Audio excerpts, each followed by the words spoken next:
12. Vision of the universe Abhirathi and the Tathagata Aksabhya. Thereupon, the Buddha said to the Likavi Vimalakīrti, noble son, when you would see the Tathagata, how do you view him? Thus addressed, the Likavi Vimalakīrti said to the Buddha, Lord, when I would see the Tathagata, I view him by not seeing any Tathagata. Why? I see him as not born from the past, not passing on to the future, and not abiding in the present time. Why? He is the essence, which is the reality of matter, but he is not matter. He is the essence, which is the reality of sensation, but he is not sensation. He is the essence, which is the reality of intellect, but he is not intellect. He is the essence, which is the reality of motivation, yet he is not motivation. He is the essence, which is the reality of consciousness, yet he is not consciousness. Like the element of space, he does not abide in any of the four elements. Transcending the scope of eye, ear, nose, tongue, body, and mind, he is not produced in the six sense media. He is not involved in the three worlds, is free of the three defilements, is associated with the triple liberation, is endowed with the three knowledges, and has truly attained the unattainable. The Tathagata has reached the extreme of detachment in regard to all things, yet he is not a reality limit. He abides in ultimate reality, yet there is no relationship between it and him. He is not produced from causes, nor does he depend on conditions. He is not without any characteristic, nor has he any characteristic. He has no single nature nor any diversity of natures. He is not a conception, not a mental construction, nor is he a non-conception. He is neither the other shore, nor this shore, nor that between. He is neither here, nor there, nor anywhere else. He is neither this nor that. He cannot be discovered by consciousness, nor is he inherent in consciousness. He is neither darkness nor light. He is neither name nor sign. He is neither weak nor strong. He lives in no country or direction. He is neither good nor evil. He is neither compounded nor uncompounded. He cannot be explained as having any meaning whatsoever. The Tathagata is neither generosity nor avarice, neither morality nor immorality, neither tolerance nor malice, neither effort nor sloth, neither concentration nor distraction, neither wisdom nor foolishness. He is inexpressible. He is neither truth nor falsehood, neither escape from the world nor failure to escape from the world, neither cause of involvement in the world nor not a cause of involvement in the world. He is the cessation of all theory and all practice. He is neither a field of merit nor not a field of merit, he is neither worthy of offerings nor unworthy of offerings. He is not an object, and cannot be contacted. He is not a whole, nor a conglomeration. He surpasses all calculations. He is utterly unequaled, yet equal to the ultimate reality of things. He is matchless, especially in effort. He surpasses all measure. He does not go, does not stay, and does not pass beyond. He is neither seen, heard, distinguished, nor known. He is without any complexity, having attained the equanimity of omniscient gnosis. Equal toward all things, he does not discriminate between them. He is without reproach, without excess, without corruption, without conception, and without intellectualization. He is without activity, without birth, without occurrence, without origin, without production, and without non-production. He is without fear and without subconsciousness, without sorrow, without joy, and without strain. No verbal teaching can express him. Such is the body of the Tathagata, and thus should he be seen. Who sees thus, truly sees. Who sees otherwise, sees falsely. The Venerable Shariputra then asked the Buddha, Lord, in which Buddha field did the noble Vimalakīrti die, before reincarnating in this Buddha field? The Buddha said, Shariputra, ask this good man directly where he died to reincarnate here. Then the Venerable Shariputra asked the Likavi Vimalakīrti, Noble sir, where did you die to reincarnate here? Vimalakīrti declared, Is there anything among the things that you see, elder, that dies or is reborn? Shariputra, there is nothing that dies or is reborn. Vimalakīrti, likewise, Reverend Shariputra, as all things neither die nor are reborn, why do you ask, where did you die to? Reincarnate here. Reverend Shariputra, if one were to ask a man or woman created by a magician where he or she had died to reincarnate there, what do you think he or she would answer? Shariputra, noble sir, a magical creation does not die, nor is it reborn.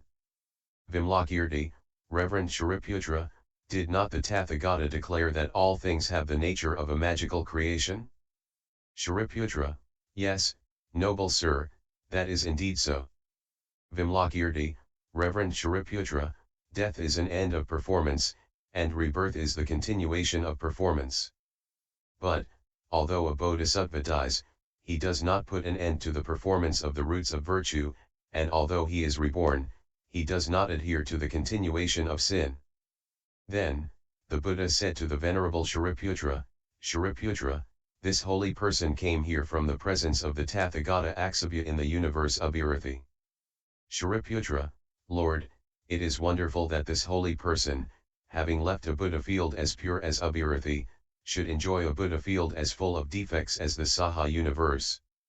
The Likavi Vimalakīrti said, Shariputra, what do you think? Does the light of the sun accompany the darkness?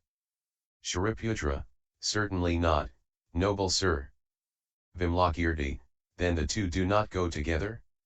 Shariputra, noble sir, those two do not go together. As soon as the sun rises, all darkness is destroyed. Vimalakīrti, then why does the sun rise over the world? Shariputra, it rises to illuminate the world, and to eliminate the darkness. Vimalakīrti, just in the same way, Reverend Shariputra, the Bodhisattva reincarnates voluntarily in the impure Buddha fields in order to purify the living beings, in order to make the light of wisdom shine, and in order to clear away the darkness. Since they do not associate with the passions, they dispel the darkness of the passions of all living beings. Thereupon, the entire multitude experienced the desire to behold the universe of Irithi, the Tathagata Aksabbhya, his bodhisattvas, and his great disciples.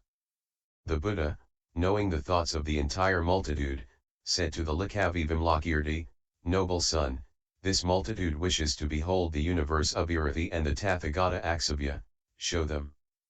Then the Likavi Vimalakīrti thought, without rising from my couch, I shall pick up in my right hand the universe of Irithi and all it contains, its hundreds of thousands of bodhisattvas, its abodes of devas, nagas, yakshas, gandharvas, and asuras, bounded by its Kakravata mountains, its rivers, lakes, fountains, streams, oceans, and other bodies of water, its Mount Sumeru and other hills and mountain ranges, its moon, its sun, and its stars, its devas, nagas, yakshas, gandharvas, and asuras themselves, its Brahma and his retinues, its villages, cities, towns, provinces, kingdoms, men, women, and houses, its bodhisattvas, its disciples, the tree of enlightenment of the Tathagata Aksabbhya, and the Tathagata Aksabbhya himself, seated in the middle of an assembly vast as an ocean, teaching the Dharma. Also the lotuses that accomplish the Buddha work among the living beings, the three jeweled ladders that rise from its earth to its Trayastrimsa heaven, on which ladders the gods of that heaven descend to the world to see, honor, and serve the Tathagata Aksabbhya and to hear the Dharma, and on which the men of the earth climb to the Trayastrimsa heaven to visit those gods. Like a potter with his wheel, I will reduce that universe of Irithi, with its store of innumerable virtues, from its watery base up to its Akanistha heaven, to a minute size and, carrying it gently like a garland of flowers, will bring it to the Saha universe and will show it to the multitudes. Then, the Likavi Vimalakīrti entered into a concentration, and performed a miraculous feat such that he reduced the universe of Irithi to a minute size, and took it with his right hand, and brought it into the Saha universe. In that universe of Irithi, the disciples, bodhisattvas, and those among gods and men who possess the superknowledge of the divine I all cried out, Lord, we are being carried away. Shugata, we are being carried off. Protect us, O Tathagata. But, to discipline them, The Tathagata Aksabiya said to them, "You are being carried off by the Bodhisattva Vimalakīrti. It is not my affair." As for the other men and gods, they had no awareness at all that they were being carried anywhere. Although the universe Abhirathi had been brought into the universe Saha, the Saha universe was not increased or diminished, it was neither compressed nor obstructed. Nor was the universe Abhirathi reduced internally, and both universes appeared to be the same as they had ever been. Thereupon, the Buddha Shakyamuni asked all the multitudes, "Friends, behold the splendors of the universe Abhirathi, the Tathagata Aksabiya, the array of his Buddha field, and the splendors of these disciples and bodhisattvas." They replied, "We see them, Lord."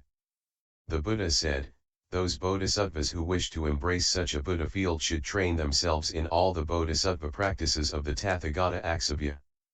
While Vimalakīrti, with his miraculous power, showed them thus the universe Abhirathi and the Tathagatas Aksabiya, 140,000 living beings among the men and gods of the Saha universe conceived the spirit of unexcelled, perfect enlightenment, and all of them formed a prayer to be reborn in the universe Abhirathi.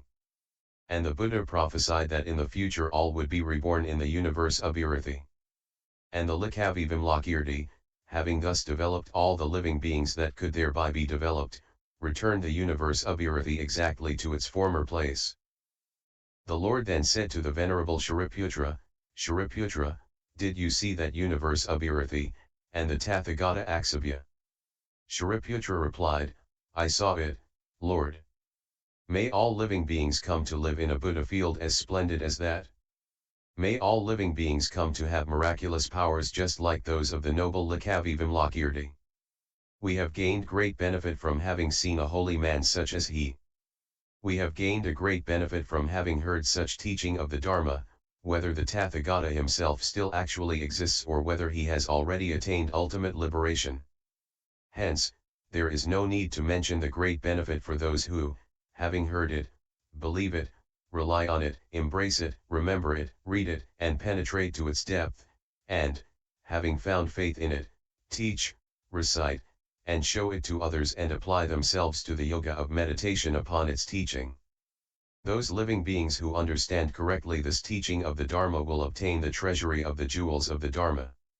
Those who study correctly this teaching of the Dharma will become the companions of the Tathagata. Those who honor and serve the adepts of this doctrine will be the true protectors of the Dharma. Those who write, teach, and worship this teaching of the Dharma will be visited by the Tathagata in their homes. Those who take pleasure in this teaching of the Dharma will embrace all merits. Those who teach it to others, whether it be no more than a single stanza of 4 lines, or a single summary phrase from this teaching of the Dharma, will be performing the great Dharma sacrifice. And those who devote to this teaching of the Dharma their tolerance, their zeal, their intelligence, their discernment, their vision, and their aspirations, thereby become subject to the prophecy of future Buddhahood.